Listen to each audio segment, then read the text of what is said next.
ànd beeg télévision Futur Média ñu jégalu bu baax a baax ci yéex tàmbali ji dal leen ak jàmm ci xibaaru diggu bëccëg gi li ci gën a fës bokk na ci rek daan yi nga xam ne daal nañ ko yëkkati ci kaw Samba Sow mi njort na rek moom moo daal di faat ki nga xam ne moom moo di Fatoumata Makhtar Ndiaye daal nañ koy rek tëcc lu tollook giiru dundam ak liggéey boo xamante ni rek sañ teg ko bañ nañ ci dikk ak suñu ndaw la nga xam ne moom moo ñu teewal ca tribunal bu Dakar di Maguette Souaré Diallo adda itam ci lu soxal wàllu Guy Marius Sagna nga xam ne tey jii nag si subaak léegi mi ngi taxaw ci kanamu yoon ñi nga xam ne nag ñoom ñoo koy layool ñu ngi ñaalu bu baax a baax bàyyib négandiku bi nga xam ne boobaak léegi ñu ngi ko doon sàkku te may ñu leen ko nañ dem ba Thiès daal di wax ci wàllu ndox mi mu mel ni rek ñàkkum ndox mi ak ndox mu calte bi nag doon na loo xamante ni ñu ngi koy fàttaliku jëwriñ ji nga xam ne moom lañ dénk wàllu wi ni ki démb demoon na fa ngir rek daal di amal ab xew-xew addu itam ci lépp lu soxal wàllu rek li nga xam ne moom moo di tàggat yaram tirage bu au sort bu poule éliminatoire bu CAN bu coupe du monde ci atum 2022 nag ca Qatar ni ki tey jii la ñuy amal li nga xam ne rek moom moo di xew-xew bi mbokk yi nañ ci toftal itam li nga xam ne rek moom la yéen kaay fësee loolee sax mooy ndar képp jotaayu xibaar yi lee bu ngeen taaxirloo ñu faram fàccee.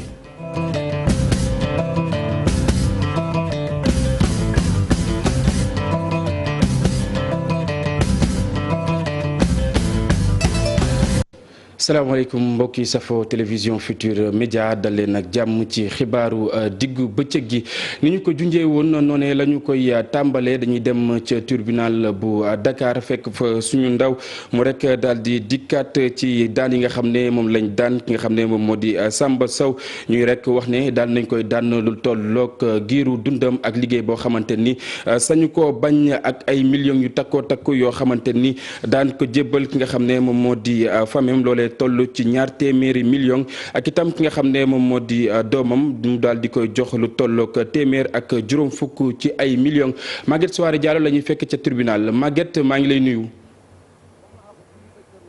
Maguette Souaré Diallo Maguette mu mel ni rek déggante bi neexul. maa ngi lay dégg allo Maguette. allo Cheikh maa ngi lay dégg.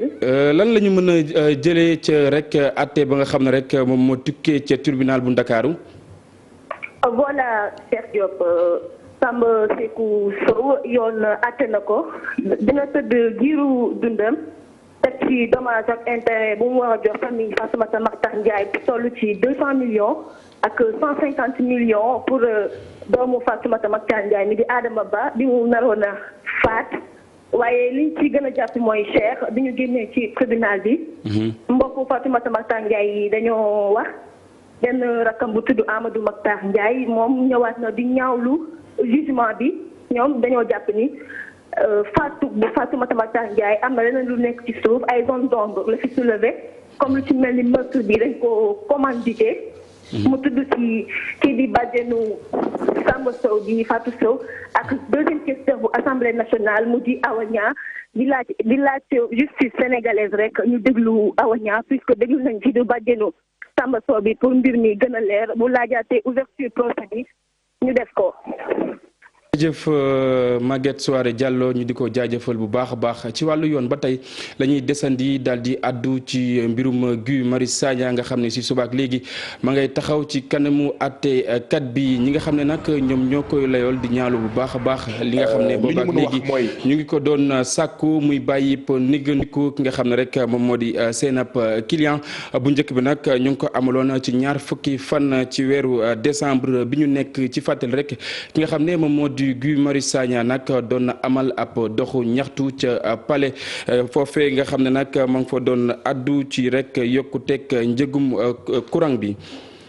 nañ addu leneen loo xamante ni daal nay soxal waa ñoo lànk ñoo bañ fukk ak juróom si seen i ay ñooñ yoo xamante ni xañoon nañ leen ngelaw lu féex ni ki démb nag lañ leen rek bàyyi ñu daal di ñibbi seen ak njaboot ba tax kuréel googe amaloon ab ndaje ak way taskatu xibaar yi naka noonu itam ñu ngi ñaalu baax a baax li nga xam ne moom la way takk der yi jot a jëflanteel ak ki nga xam ne rek moom moo di Guy Marius Sagna ca kaso ba dañ ciy teewlu ki nga xam ne moom moo di Fatimata Touré ak Modou Diop. gannaaw bañ leen jàppee ci samedi bi daat leen di bàyyi tey ci suba ñi nga xam ne nag ñoo bokk ci collectif bàyyi leen ginnaaw bi ñu amee ñaari fan ci kaso bi fukk ak juróom gannaaw bañ leen jàppee ci samedi bi daat leen di bàyyi tey ci suba ñi nga xam ne nag ñoo bokk ci collectif ñoo lank ñoo bañ di ñaawlu rek anam bi nga xam ni la ñu daal di traité seen camarades yi nga xam ni sax jàppoon nañ leen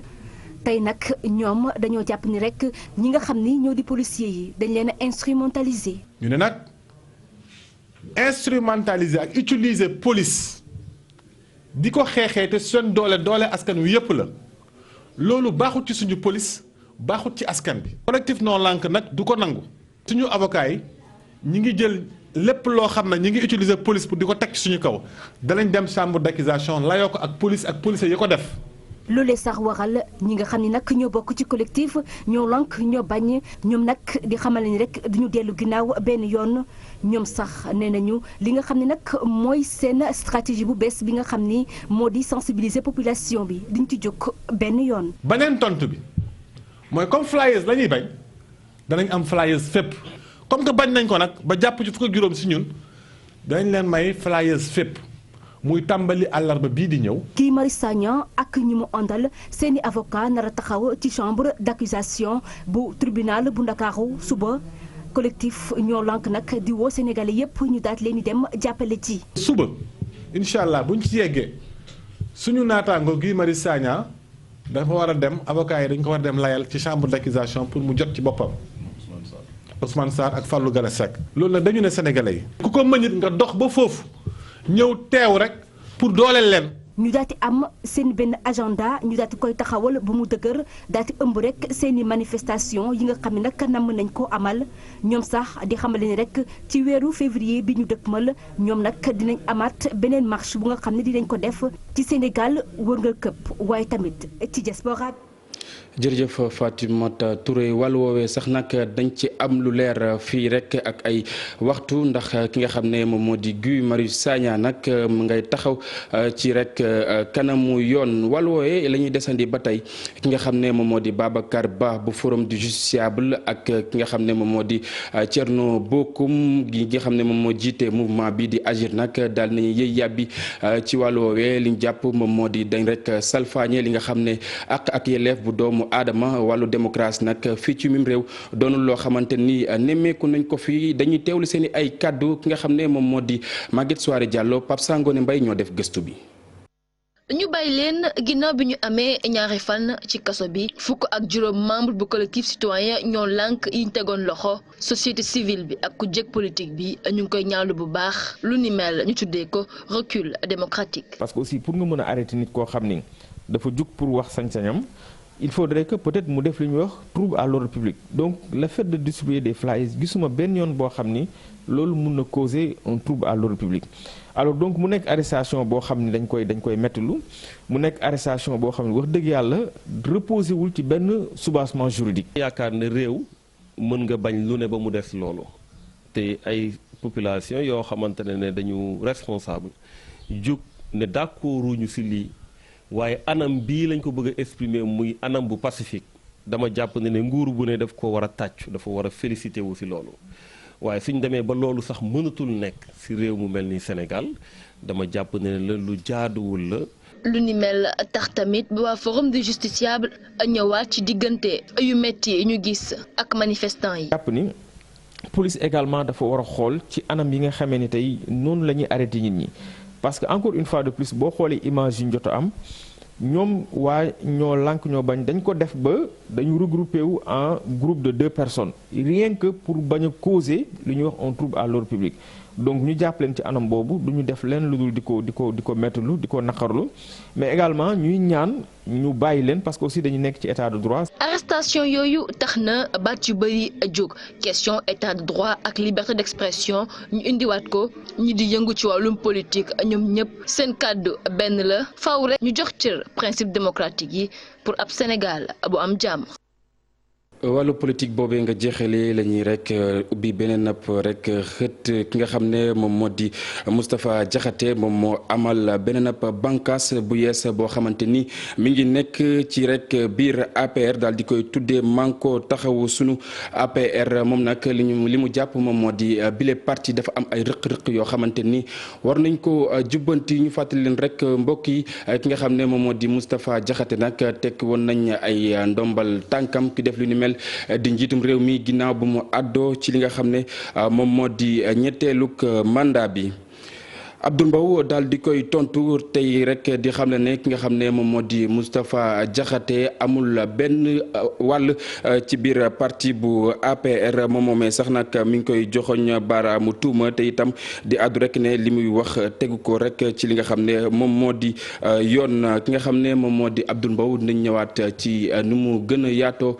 ci kàddu yooyee daal na koy yëkkati daal di koy teg ci ndodd bu Moustapha Diakhaté ñu wax itam ci lépp lu soxal wàllu suuf foofee ca nag jaxaay ñi nga xam ne nag ñoom ñoo fa dëkkee mu mel ni coowal suuf la mu ngay wëy di am ba tey ay junni doomu aadama yoo xamante ni ñu nga dëkkee ca makkaan wa coow laa ngi fay wëy ba tax rek ñu amaloon ab jano ak way taskatu xibaar yi ki nga xam ne moom moo di Matilam Jaxaay moom moo rek jiite boobule collectif ñu teewlu ay kàddoom ci micro As Malick Diop ak Salif Sow. ñun dañuy ay néew ji doole. daan fay luyaas ba mënatuñoo fay luyaas ñu ñëw fekk kër yi des jaxaay ñu bale ko dindi salte yi dàq woyu yi ak agresseurs yi ak defkatu lu bon yi def suñuy seng dëkk ci ak suñuy doom mu am nag ñoo xam ne nii dañ fee nekk sàcc yi maanaam sàcc yi bëgg a ñëw génne ñu ci kër yi pour jaay ko léegi nag ñun Macky Sall la ñuy woo moom mi moom réew mi te jaboote ñu moom la ñuy woo mu ñëw dimbali ñu ci jaxaay audité ko parce que sàcc yaa ngi fi di sàcc kër yi di jaay bëgg ñoo génne ci kër yi jënduñu ko moom jënduñu ko de déedéet ñun ñoo ñëw ñun fekk fi ay mbalit ay xar yu dee agresseurs yi ñu dàq leen dindi mbalit mi tappalaatu suñuy seng ak suñuy bunt def suñuy rideau dëkk ci ak suñuy doom ñun dañ cee gar suñu bakkan fii président rek moo ñu fi mën a jële parce que moo ko moom. wàllu suuf ba tey mu mel ni pënd mi wureegul ci cité Tobago ñi nga xam ne nag ñoom ñoo di Frey Yoff yi nag ñoo jël wàllu woowee daal di koy def seen i yëfi bopp ñuy rek ñaawlu listu yees bi nga xam ne génne nañ ko ci boobu la fànn li ñu xam ne itam bokk na ci rek téeméer boo jël juróom fukk yi ak juróom jotaguñu benn yoon li nga xam ne moom moo di seen ak ndàmpaay ba tax rek ñuy rek ubbi ab enquête rek ca kanamu li nga xam ne moom moo di Descos dañ ciy teelu Fara ñi ngi ak Modou Diop. Frey Yoff yi ñëw nag jàppale ñi nga xam ne ñoo loru ca cité Tobago la ñuy ñaawlu moo nekk yenn ci suuf yi nga xam ne nguur gi delloo nañ ko ñenn ci association bi daal di koy jël teg ci loxo leneen li ñuy ñaawlu moo nekk liste boo xam dañ ciy bind ñu koy yayoowul ñu def leen ci. Tobago dafa am ay impacté ñoo xam ne ñoom lañ fa tojoon seen i kër bi ñu doxee lépp ba gouvernement jot si gouvernement war a mën a régler loolu joxe ay suuf. ñun baanu faloo léegi mat na ñeenti at kenn mësunoo dégg nu la waxi suuf ñun waa Frey Yoff c'est une première ñu ngeen doon dugg ci waxi suuf yi Yoff di ci wax li ñu si tax wax dëgg moo la dañ dul nangu sunuy doom sunuy jabar ak sunuy sët ñu wañ seeni loxo jël seen alal. daanaka genn wàll bi yëpp kenn fayu leen seen i koppar jamono ji moo tax nag ubbi nañ ci ay enquête ngir leeral mbir mi. mais nag ñi nga xamante ne dëkkuñu fi dañ ñëw di liggéey def ay petit miette. am seen yëf ñu tabax ko ñu toj ko tey seen mu ngi luwee jël lépp def ko seen poos jox ko seen i jabar seen i doom seen i jarbaat ak seen i dëkkandoo jaay ba pare nag jaay ko waxuñu ma dara lu leer ba ni ma Descos xëy convoqué ma waa leer naa Descos bi convoqué ma confronté ma ak ñoom. Frey Yoff nag joxoñ nañ baaram tuuma ñenn ci promoteurs yi ne leen li nu mel yëpp ñoo ko indi. laa ci xam Daouda Mbengue mooy ancien président bi dégg nga Mbaye ak Sylla ak Touba Sylla mooy Touba Sylla mais nag ñu ngi bëgg am njàqare ci sunu xaar situation yaa ngi changé nit ñi ne woon du ñu porter plainte sax finalement sës nañu te ay gor lañu seen jaan wàcc na dañu dem ba xamatuñu fu ñu jëm ba ñuy fay ñeneen ñu fi am récemment bàyyi ñi nga xam ne ñoo fi jëkk am ak ñi fi ëppale woon loolu dañuy bëgg mu dimbali ñu si. fi mu toll nii nag ñi nga xam ne ñoom ñooy victimes yi ak frais Yoff yi la ñu bëgg mooy waxtaan ngir am la ñu bëgg waaye dàq ñu nag def yeneen pexe bu dee li ñu bëgg saafarawul. jërëjëf Pape Fara ñi ngi ñu wax ca leneen dem ca diwaan bu Djibidione askan waa fa nekk nag ñu ngi am ak njàqare bu baax a baax ci pont bu yàgg ba nga xam ne am na fa ñuy rek daal di ragal ngir rek mu daal di daanu ba lor ci yenn ci ay askan loolee tax nag ñi nga xam ne ñoom ñoo di ndaw ñi nag taxaw temb daal def xeex boobee seen yëfu bopp waaye itam ñu ñaalu bu baax a baax ñàkkub ndox ba nga xam ne rek am na ca gox ba wàllu courant itam naka noonu dañuy teewlu ki nga xam ne moom moo jiite ndaw ñi di Ibrahima Sané Babacar Diassi ak Lamine Bagna ñoom ñoo teewlu ay kàddoom. Djibidione commune la si Fogni commune la ci arrondissement Sindian wax bi yëpp tey pont bi parce que Djibidione presque 56 villages la am mais les 90% ci villages yëpp ñu ngi à l'intérieur de l'autre côté da ngay jéggi pont bi pour nga mun a egg foofu mais tey pont boobu noonu pont bi baaxul yéen gis ngeen ak ñun nit ñi jardin yi affaire yi femmes yi ñu ngi rey seen bopp femmes yi xaaruñu financement dañuy liggéey sans financement mais ñu ngi xaru dañuy def ba pare seen légumes yi duñ ko mun a jaay parce que mënuñu fu ñuy traverser pour ñëw jaay produit yooyu noonu pont bi baaxul néew ñu duñuy defal pont bi état bi néew ñu duñuy xool ba kañ bëgg nañu état bi yëngu nu mu gën a gaawee mun ñu defaral pont bi loolu mooy suñu problème parce que pont bi aspect économique la te pont bi bu jógee gerte baa ngi nii nit ñi béy nañu ba pare ils sont obligés ñu jël gerte bi yóbbu ko Gambie gros porteurs yi duñu romb fii pour yóbbu dara pont bi baaxul lan la ñu bëgg di nga wër Sénégal lu nekk Djibidione fi amut fen Djibidione amul ndox Djibidione amul courant Djibidione amul réseau Djibidione yoon yi bul xam ñëw nañu defaral yoon latérite poussière la dañu judd ci poussière dañuy dee ci poussière ñu ne Sénégal la Sénégal émergent mais dafa mel ni dafa féetoo beneen boor di nga dégg ay milliards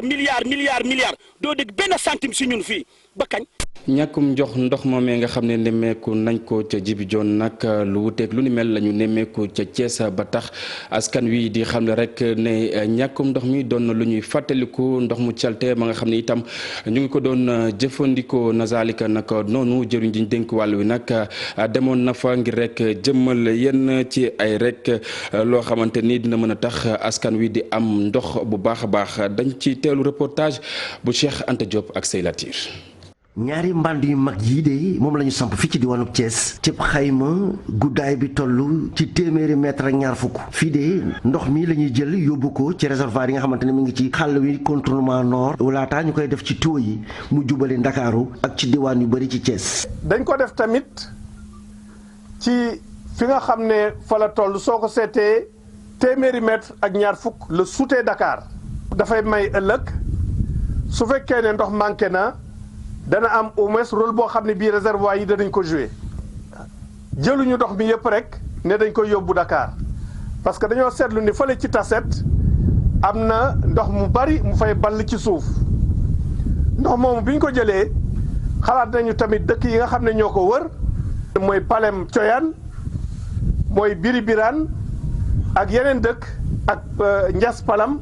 loolu yëpp def nañ fa ay borne fontaine. Momar Cissé mi nga xamante ne moom moo toogal nag kuréelu way jëfandiku yi nekk ci réew mi wax ne de lii de yàggoon nañ ko bëgg tey jii de coonam utim ndox de tegeeku na. ministre bi am na ay perspectives yoo xam ne moo ñuy rassurer mooy que surface stockable yi nga xam ne moo fi nekk ñu multiplier ko à travers le Sénégal ba nga xam ne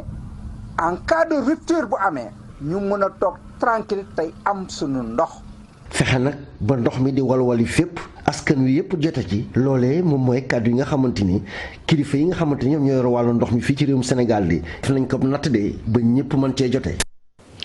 ñu di ko jaajëfal bu baax a baax moom Cheikh Anta Diop dañuy addu ci leneen lu soxal wàllu njàng mi ak njàngale mi SAEMS ba nga xam ne rek moom moo nekk ca diwaan bu Ziguinchor nag ñooy sàkku jëriñ diñ dénk wàllu njàng mi ak njàngale mi mu dikk bu baax a baax ci kaaraange yi ci yenn ñi nga xam ne rek ñoom ñoo di professeurs yi ginnaaw coow la nga xam ne amoon na foofee ca Bukot Jembe rek ngi doxoon ci diggante benn professeur ak élève am ba tax professeur bi rek daal di ci jëlee ay gaañu ñu teelu secrétaire général bu SAEMS diwaan bu Ziguinchor di Mame Daour Dabo ki nga xam ne moom moo di Boubacar Diassi ak Lamine Mandia ñoom ñoo taatoon ay kàddoom. waaw ñu ngi naqaru ba fu mu toll li nga xam ne moo xew fële Diembéring Bukot muy kenn ci ñun di professeur ñu fekk ko këram ñu daal di koy agressé te loolu jugewu ci dara lu dul lu amool école problème mu indiscipline moom mi nga xam ne moom la ñu jox autorité mu yorool classe boobu mu gis ne xale bi sooy bon solul tënem dafa jëlool caption mu sol ko mu daal di koy tere jël caption bi ñu fekk ko këram xale bi am ñu mu àndal ñu daal di koy agressé ba gaañ ko ci bët bi ki nga xam ne moom la yëf yi dal moom porté na plainte te loolu yoonam la dañuy ñaan ñi nga xam ne ñoom ñoo yor justice bi fii ci Ziguinchor ñu def ñoom lu ñu war a def ñoom xam nañ ko def ndax déjà boo xoolee sax violation de domicile da cee am jàngalekat kaaraangeem mooy protection ci loxo ministre bi la nekk ndax mënuñu comprendre jàngalekat dem école jël décision boo xam ne école la am mu dem këram ñu fekk këram di koy toroxal ba di koy gaañ donc boo xoolee foofu noonu donc am na li ci am loo xam ne bu ñu bàyyee mu jàll ëllëg mën na jur leneen parce que bu boobaa benn jàngalekat du détifeeti xale yi parce que xale yi ay xale lañ dañoo nekk ak ñun ñu leen di jàngal di leen yar donc yar googu noonu su boobaa jàngalekat yi balaa ñu koy defaat dinañ ko xoolaat. jërëjëf ci loolee la ñuy desandi ba tey xiiroog ngaayoo bi nga xam ne day dox ci diggante élève bi ak rek ñi nga xam ne ñoom ñoo di jàngalekat wi tax na rédaction bu rek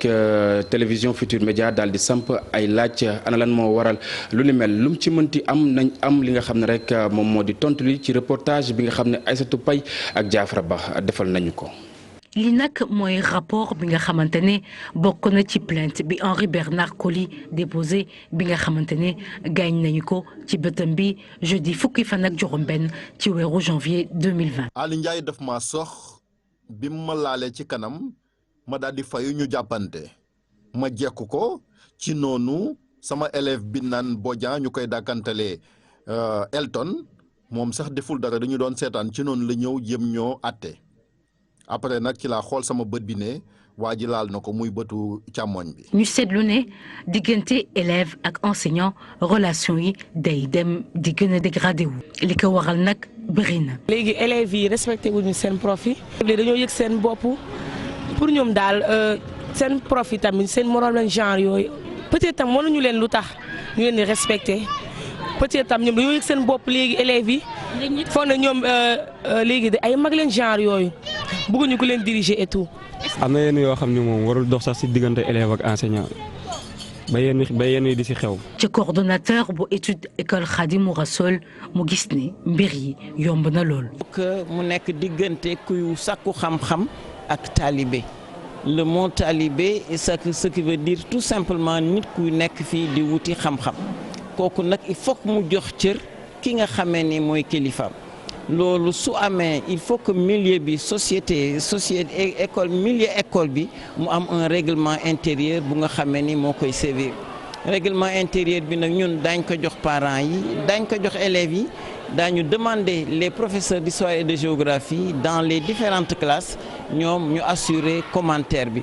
établissement scolaire yi nag ñu faral di fa gis ay drame yu bëri yenn saa yi diggante élèves ak enseignants yenn saa yi sax diggante élèves yi ci seen bopp ñuy fàttaliku Cheikh Oumar Diop mi nekkoon ci classe de 5e Simbanding Balante foofule ba nga xamante ne dóor nañ ko benn coup à la tête.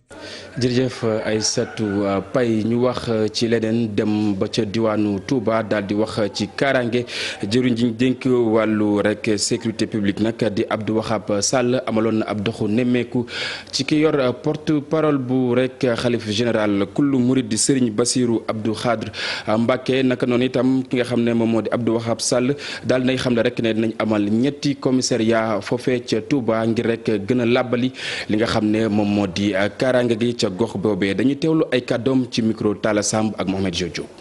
jaare donc waa Touba dama ñëw aussi pour lancer ay opération yoo xam ne opération coup de poing lañ koy tuddee yoo xam ne dañ koy lancer pour bàyyi nag ñi nga xam ne ñoom ñoo nekk fi ci dëkk bi diggante Mbacké ak Touba ñoom ñu continuer liggéey boobu ñoom ñooy wéyal liggéey boobu de di liggéey boo xam ne warul taxaw sant naa leen ñu boole seen doole ñoom ñëpp waa Mbacké ak waa Touba ngir sécurisation ñu mën ko renforcer doole ko ci ak GMI bi nga xam ne moom la ñu nar a renforcer li nga xam ne moom la ñaanoon léegi autorités yi ñaan la léegi ñu am site boo xam ne dinañ mun a bàyyi GMI bi ci Touba ñu renforcer ko commissariat yi fi nekk Mbacké ak Ndamatou ak arrondissement yi renforcer nañ ko te gouvernement bi aussi par l'intermédiaire ministre de l'Intérieur aussi dina fi tabax yeneen commissariat de police ay projets yoo xam ne 3 commissariat war nañ koy tabaxaat.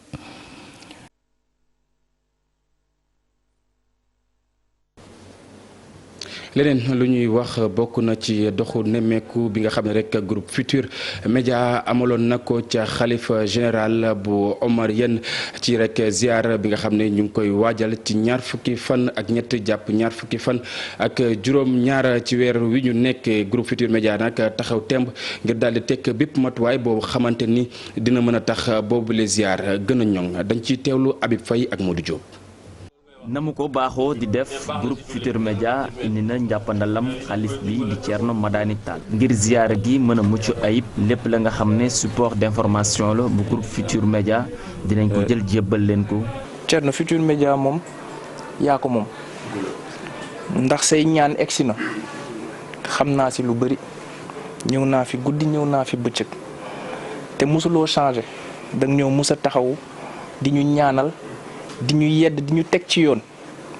donc tey sa bés suñu bés la kenn mënuñu see ëppale. li ci gën di bees atum ren gi groupe Futurs Médias ci 4e édition ziyaara gi quotidien d'information bi di l'Observateur dina bind ab kaye goo xam ne dina gën a xoolaat jaar-jaar ak mbindu Seydou Nourou Tall. tey ku xam àdduna bu ñu nekk jamono ji ñu nekk dafa xaw a tëradi te loolu dañ koy teg ci àdduna bi ni muy doxee. dafa gaaw ndax digital bi waaye yéen xam-xam bi leen yàlla may ak dal gi ak vision bi xëy na ak li fi maam yi bàyyi woon bu ci nit ñi sukkandikoo daañ ci gis njëriñ. xalif bi bég la def lool ci seetsi gi fàttali itam digganteem ak groupe bi laata rek muy tàll loxo yi di leen ñaanal. mu ne Futurs Médias qualité la. lépp lu ñuy wax ci groupe Futurs Médias dafa war a nekk qualité kàddu yi ngeen fi rotal léegi kàddu qualité la xalifa bi nee na lépp luy jëmale réew mi kanam yéen a ngi ci xar seen tànk tubéy yàlla na yàlla yóbbu réew mi ca kanam. daanañ ko door ci 2 fukki fan ak ñett ci weeru janvier jàpp 2 fukki fan ak juróom-ñaar ziara omarienne gi atum ren gi thème bi di crise des valeurs ak déviance sociétale groupe Futurs Médias jëkkati ay matériel yu am solo ay basang ak yeneen bokk na ci tamit enveloppe bu dun jox ko xalif bi leen. jërëjëf Habib Faye dañuy wax ci leneen lu soxal wàllu tàggat yaram tirage au sort bu rek poule éliminatoire bu coupe du monde atum 2022 nag niki tey ji la ñuy amal xew-xew bi foofee nag ca Qatar bu fukki waxtu ak juróom-ñeent jotee dañ ci dikk ni mu gën a yaatoo ci suñu yeneen jotaayu xibaar ngir rek ñu daal di leen koy gën a faram-fàcceel addu itam ci leneen lu soxal li nga xam ne rek moom la yéen a kaay xëyee niki tey dañ ciy ànd ak Mamadou Mohamed Ndiaye. jërë ngeen jëf Moustapha Diakhaté jaxal na APR jaxase carte gi teg ci ubbi l'Observateur président groupe parlementaire Benno Bokk Yaakaar ba woon chef de cabinet président de la République ba woon di Moustapha Diakhaté taxawal na ab courant ci biir APR man koo taxaw sunu APR la ko tuddee mi ngi xamal Sophie Baro bu journal bi li tax mu taxawal kuréel gu ni mel nee na dafay fexe wut lu renforcer parti bi lu doxal instance ci parti bi waaye dafa bëgg it képp kuy militant APR fu mu mën di nekk gis sa bopp ci parti bi ko journal bi laajee ndax li mu def dëppoo na ak yoon yu Macky Sall xutti nee na ca ñëpp jaar li ma ko tontu mooy man gisuma yoonu fi Macky Sall xutti ne bañ na ko ba 2014 ak léegi gisuñu fi mennam ndaje moo xam ne instance délibérative bu APR amal na ko am ñu ne moom Moustapha Diakhaté li muy def ak ni mu nekkee yëpp Amadou Ba lay liggéeyal mu ne leen araam di ko wax sax yab ma la wax joojee tuuma la yu tegul fenn Vox Populi nañu Moustapha Diakhaté taxawal na man koo taxaw sunu APR la Sénégal gis ne ak doxin woowee moon di moom Moustapha Diakhaté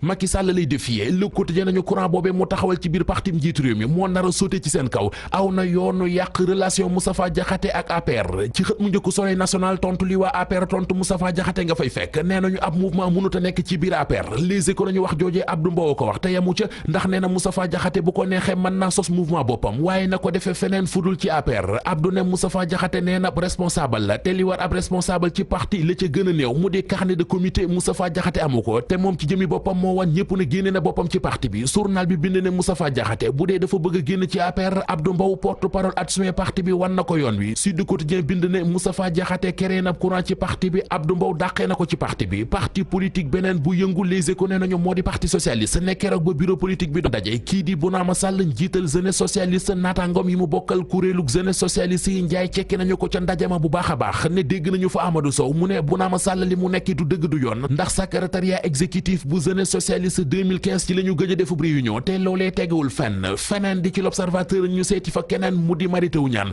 ubbil yéenekaay bi journal bi xëy na ab enquête jëmee ko ci yéene ji mu am moom Mary Teuw Niane ne dafay sóobu ci politique bi yéene taxawal parti politique gi mu amoon l'observateur wax nañu fa mu ci toll ba xamal ñu it ne moom Mary Teuw Niane bi ñu ko wàccee ci gouvernement bi bëggoon nañu ko def ministre de la pêche moo ne bëggul fàttali ne Mary Teuw Niane moo ne woon ministre enseignement supérieur bi fi nekk di Cheikh Oumar Anne moo nekk ci xët mu njëkk Sud Quotidien journal bi nañu lu jëm ci jëmmal ak jëfe misiri gouvernement bi wax ci université Assane Seck bu Ziguinchor ak ci université Alioune Diop ba ca Bambey syndicat yi yëmb jàngalekat yi ci njàng mu kayo mi mu di SAES ak SUDES nee nañu bala ñu koo gëm dañu koo gis ki leen tax a gën a seleng lu ci yëf yi nag mooy ministre enseignement supérieur Cheikh Oumar Anne ak doxalinam ñu dox wutali anki dina kay mi ñu xëy yeggee bor bi tënk réewum Sénégal ba tax dox tëkkati ci journal bi xamal nañu ne nguur yi fi mas a jaar mu di nguuruk Abdou Diouf di nguuruk Abdoulaye Wade ba ci nguuruk Macky Sall gi fi nekk ay bor moo leen sonal gëtën leen ba tere dox Sénégal te nag li ëpp ci bor yi ñoo ngi ko leb diggante 1980 ba 2000 anki dina kay nañu bor bi ñu war a fay ci manantali gi 2026 ca lay jeex autoroute de l'avenir beeg hôpital Dalal Jàmm bi bor bi ci Sénégal amee 2039 ca lay mat journal bi nañu muy Abdou Diouf di Abdoulaye Wade ba ci Macky Sall mi leen fi wuutu tey ñoom ñëpp a leb bor yooye bokk na ci li gën a diisal dette publique bu Sénégal bi Sénégal ubbil na ay buntam ay partenaire am kaddu la yu Soleil national nangoo ci président national mu di Macky Sall mi ngi ko waxee ci sommet Royaume-Uni Afrique ba ñu doon def ca Londres wax nañu it téeméeri milliards ak juróom fukk ak juróom yu banque Standard Chartered war a lebal Sénégal ngir mu tabax ci stade olympique ba ñu bëgg a def ca Diamniadio nañu romb Diamniadio jàll Bawal seeti le géant du Bawal mbooloo mu di Tapha Tine borom taq ci rip ab menaceram di Mbaye Thioune moom la sunu làmb xëy dalal nee na rëk-rëk mi yóotu Tapha Tine ak di ko dëkk nayam ci kuddu ñu rof ko ci gayet rëk-rëk defagul ci làmb ji lu war a tax muy laaj ak dëkk Tapha Tine ñoom seen bët romb na ko Balla Gaye 2 la ñuy xool Gris Bordeaux Lac de Guiers 2 wala Bombardier lu ci mënti am daañu ko xam Mamadou Mouhamed Ndiaye ñu lay jaajëfal bu baax a baax yéen tam naka noonu yéen ñuy topp boobaak léegi di taaxirlu le jotaayu xibaar rédaction bi di leen jox dig daje bu 19h jotee xibaar yi ci kàllaamay tubaab 20h ci kàllaamay nasaraan lu mooy loolee itam ñu ne leen ñaanal jàmm mbokk yi te di ko sàkku ci yéen jàngeen jëf